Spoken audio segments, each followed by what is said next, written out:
So there's an old proverb that says, "Show me your friends and I will tell you who you are." What a joy it is to be surrounded by all of you. You are the bright minds and generous hearts that make this community so extraordinary. Time and again, you step into the breach when things need to get done. And we are dazzled by your love of this valley and its residents.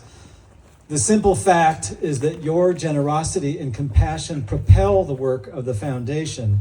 There is no alternate fuel source for us, no substitute for your moral and financial support, no other means by which we are able together to build a brighter, more successful, more cohesive, more just, more resilient community for this generation and the next. So never mind what the invitation said.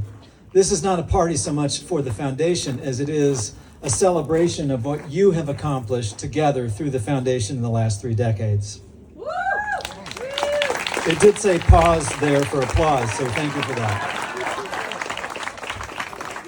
So before I talk more, I'd like to talk for a moment about talking, specifically talking in public.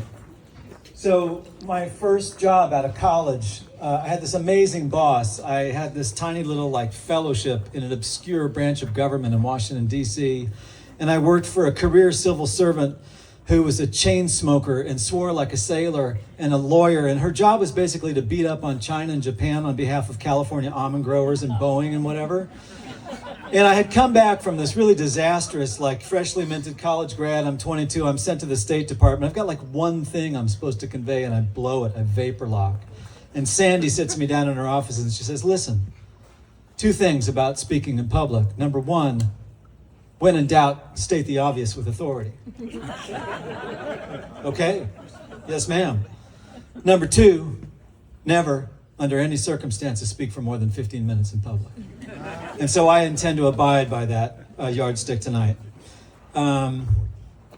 Before I share a brief reflection on this milestone, some words of gratitude are in order. First and foremost to our amazing, gracious, accommodating, flexible, serial repeat offender hosts at Frog's Leap Winery, John and Tori Williams, the whole Williams family. Thank you. The venue, gratis, all their wine gratis. You're not surprised by that, but they're amazing and we're grateful. Next to our generous corporate and family sponsors for this evening, and in particular, Redwood Credit Union, our presenting sponsor for our 30th anniversary, whose generous support allows me to say the following. Not a penny of your prior donation has gone into the paella, ladies and gentlemen. So I hope you feel good about that.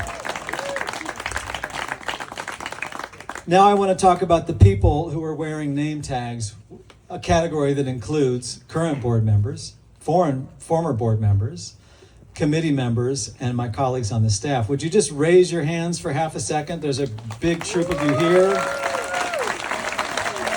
So as I like to say, the board steers and the staff rows. We work together to move the foundation forward.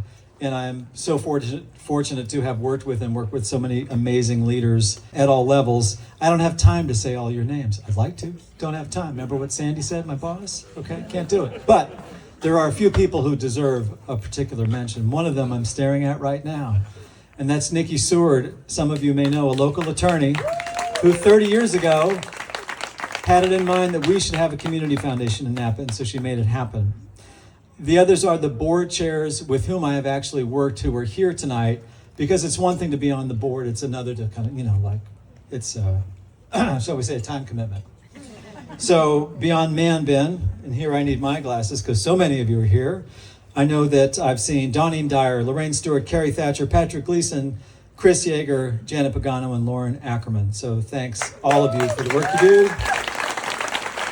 Last but not least, all of you for coming. Like Paul Harvey used to say, page 2. So bear with me. Let's travel back in time for a second to 1994. Can we do that? The Lion King and Pulp Fiction were raking it in at the box office. Cheers had debuted on network television. In South Africa, Nelson Mandela became that nation's first black president. Yes, amen. The internet, insofar as we had it, was basically America Online. And my most cherished technological possessions included a 28.8 kilobit per second dial-up modem that hissed like an angry cat when I checked my email, and 3.9 ounces of unvarnished sex appeal. I speak about the Motorola MicroTac Elite mobile phone that was in my pocket. Just a beauty. Sure, it looked like a little black brick, but inside there was magic, everybody. That clamshell feature, the flip to open feature. I had so many early career moments of alleged self-importance by saying, hang on a second, I gotta get this. Just give me 1 second. Here in Napa, warning, segue, if you wanted to have a lovely meal in the city of Napa, you were gonna get in your car and go to Yountville or St. Helena. The residents of this valley and their elected leaders had the wisdom and the vision to adopt 160 acres as the minimum lot size in the ag watershed and open space areas of the county. Thank you, Richard Mendelson. I just read your book. That's where that comes from. And in a similar way, a group of local leaders, spurred by Nikki, got together and had the vision and the wisdom to say, why don't we have a community foundation in Napa? Hell, they've got one in Sonoma that's 10 years old. Let's do something about that. So clearly a lot's changed in 3 decades, most for the better in my view, but it's the things that haven't changed that I think make this valley so extraordinary. Ours is a place of arresting, almost hypnotic beauty. There's magic in the soil, that's indisputable. There's also a kind of default setting towards collaboration in the air. It's a wonderful place to raise children. I've got 2 of my own, slowly and safely. And we're blessed with so many public assets, this sort of robust civic life, the way people turn up, the penchant for innovation and risk-taking, witness the Ag Preserve, witness Measure J, Measure P, flood control in Napa, a venturesome and hardworking nonprofit sector, all of you who step up and give, etc. These are like, I'm not going to get in a bar fight by reading you this list, am I right? Anywhere in the valley. But I think as I've been here 20 years now, there's some other things that I'm coming around to understand about this beautiful place we all call home. And that is this: despite the assets that we have, there's a host of challenges hiding in plain sight. And it's really our duty as civic leaders to attend to them. Indeed, at Napa Valley Community Foundation, we believe that the future of California is being written in many important ways in rural places. It's being written in the hinterlands because there's a series of thorny issues at play and not a ton of organized philanthropic capital to address them.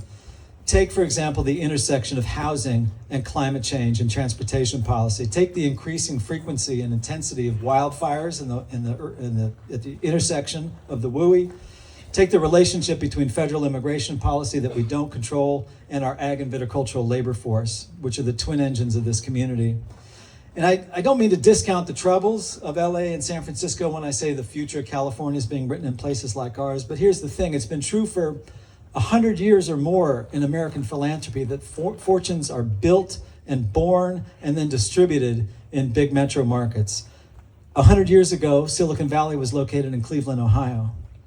Last year in San Francisco, foundations gave away $1,000 per capita. Here in Napa, it's 142.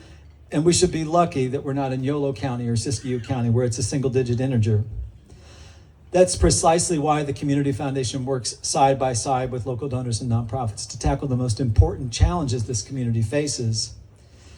That's why we believe that a prosperous community rises from a strong foundation. It's why we aspire to be a platform for the common good, a staging ground deeply rooted in this community, governed by local people, to solve the problems that we encounter.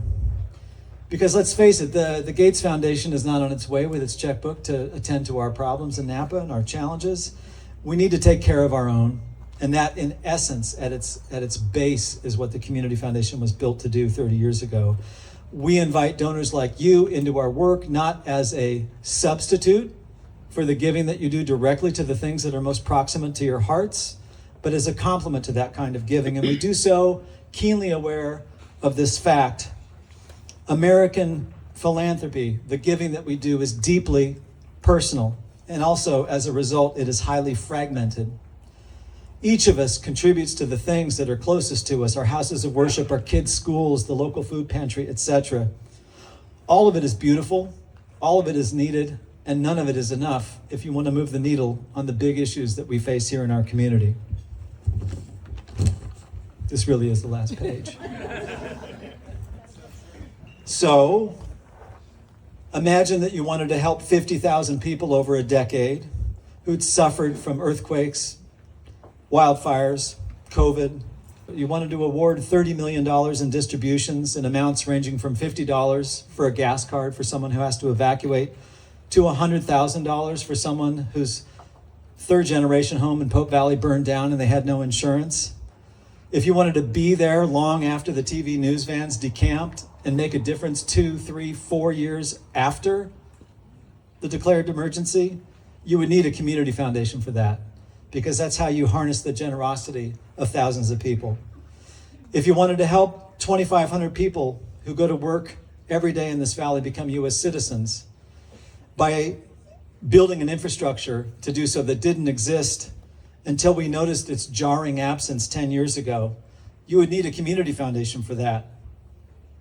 And if you wanted to provide $500,000 in scholarships every year to our most promising high school graduates, do I even need to finish? You'd need a community foundation for that. So with your help, I'm proud to say that we've distributed more than $106 million in the last 3 decades. Thank you. 70 million of that in the last 10 years alone. So when I took this job in the mid-2000s, if you can bear with me, if you thought of like philanthropy in Napa Valley as a regional shopping mall, which I will acknowledge is a terrible analogy in this climate, but nonetheless, bear with me. There were 2 anchor tenants in that mall. They were the Gasser Foundation and Napa Valley Vintners. They were Nordstrom's and Macy's, respectively. And the Community Foundation in the era when I joined it would have been down in the food court in one of those little kiosks where maybe you'd go to get your iPhone repaired. Today, we are the largest source of philanthropic funding countywide to the nonprofits that do the Lord's work every day. Annually distributing $8 to $10 million because of your support, and critically, because of the trust placed in us by people like you, our assets have more than doubled in the last 5 years. We're pushing $90 million on the balance sheet now. And largely, this is through people who elect to pay it forward through the foundation in the context of their estate plans. They count on us to be a sturdy vessel into which they can pour their hopes for the future. And it's really gratifying to see that sort of trust that we built up in the community, because more than half of that 90 odd million, 52% if you're curious, has arrived through people's trust in estates in just the last 5 to 7 years. So in our next 30 years, we will continue to build relationships built on trust and mutual respect with all of you and with the nonprofits that do the work every day that we fund.